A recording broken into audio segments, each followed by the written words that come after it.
Orasyon para sa mga palautang nga dugay pabayron tubag. Pamayad kamo. Kung mangutang dali kayo makadool pero paninglo na ingnon ra kag balik lang sunod semana tubag. Pamayad kamo.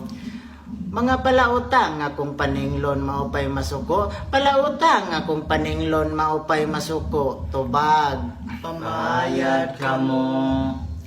Maayo kayo og buot inig pangutang pero og paninglo na kung makasuko mo ra jud gipugos og pautang tubag. Pamayad kamo. Palautang nga murag pangayoon na lang pod ang kwarta sa kadugay mo bayad tubag.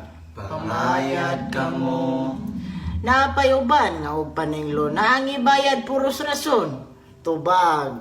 Pamayad kamo. Mga palautang nga kay di paninglon din na lang pod makahuna-huna og bayad tubag. Pamayad kamo.